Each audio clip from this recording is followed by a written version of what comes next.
اعوذ باللہ من الشیطان الرجیم، بسم اللہ الرحمن الرحیم۔ میں جلدی آفس سے گھر آیا اور اماں کو کھانے کا کہہ کر وضو کرنے چلا گیا۔ مغرب کا وقت ہونے والا تھا۔ جیسے تیسے وضو کیا اور نیت باندھ لی۔ دوران نماز بار بار اپنے گیلے چہرے کو اپنی کھلی آستینوں سے صاف کرتا رہتا۔ رکوع میں جاتے خیال آیا اماں کی دوائی تو لانا ہی بھول گیا۔ واپسی پر بچوں کی فیس کے لیے پیسے بھی ATM سے نکالنے تھے۔ پھر سجدہ کیا تو وہاں بھی گھریلو ذمہ داریاں ایک ایک کر کے یاد آنے لگیں۔ تھکاوٹ کی وجہ سے نماز میں نیند کے جھٹکے آنے لگے۔ بس پھر کیا تھا، سجدے میں جاتے ہی نیند یعنی غنودگی کا چونکا آ گیا۔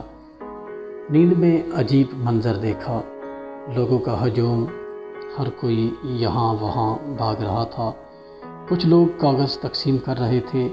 میرے پاس آ کر بھی کاغذ تھما دیا جس پر میرا نام لکھا تھا۔ پوچھنے پر بتایا گیا یہ تمہارا نامہ اعمال ہے، اب جا کر وہاں سامنے جمع کروا دو جہاں باقی سب لوگ جمع کروا رہے ہیں، پھر نام پکارا جائے گا فیصلے کے لیے۔ میں نے بھی جا کر کاغذ جمع کروا دیے اور لائن میں واپس آ گیا اور اپنے نام پکارے جانے کا انتظار کرنے لگا۔ نام پکارا جانے لگا، فلاں بن فلاں جنت، فلاں بن فلاں جنت، فلاں بن فلاں جنت۔ اب تیسرے چوتھے نمبر پر میرا نام پکارا گیا۔ میرے پاؤں کے نیچے سے زمین نکل گئی۔ یا اللہ، اب کیا بنے گا؟ ساتھ ہی فیصلہ بھی سنا دیا گیا کہ جہنم۔ مجھے اپنے کانوں پر یقین بھی نہیں آ رہا تھا۔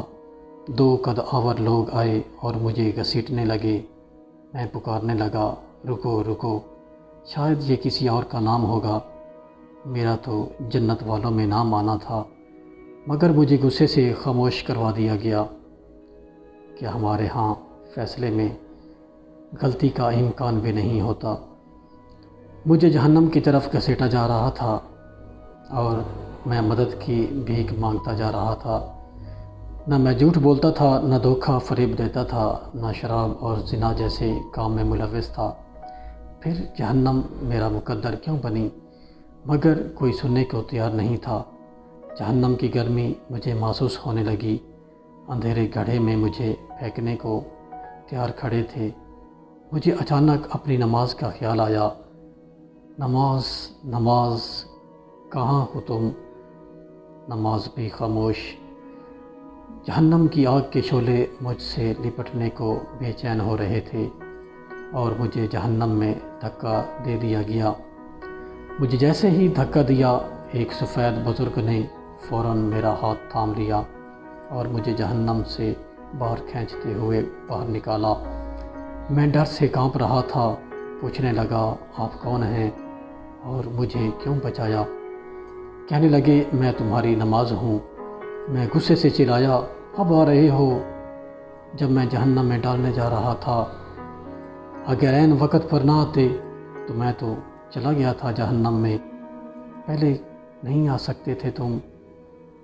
بزرگ کہنے لگے، جیسے تم مجھے تاخیر سے پڑھتے تھے، کبھی وقت پر نہیں پڑھا، ویسے ہی میں بھی تاخیر سے آیا ہوں۔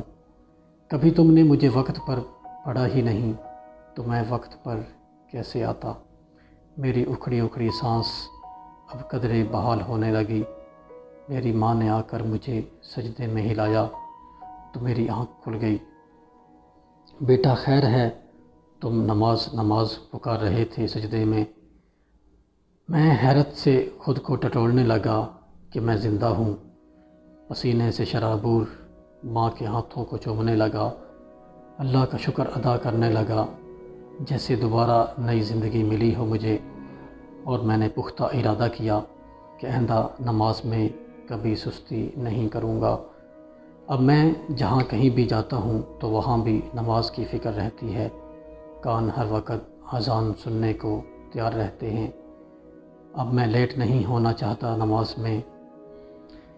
دوستو، چاہے دنیا کے کسی کونے میں کیوں نہ ہو، کتنی ہی مصروفیت کیوں نہ ہو، زمین یہاں سے وہاں ہی کیوں نہ کر دی جائے، بس یہ یاد رکھنا، نماز اپنے وقت پر ادا کرنا نہ بھولنا۔ اللہ رب العزت سے دعا ہے کہ اللہ تبارک و تعالی ہمیں 5 وقت کا نماز کا پابند بنائے۔ آمین یا رب العالمین۔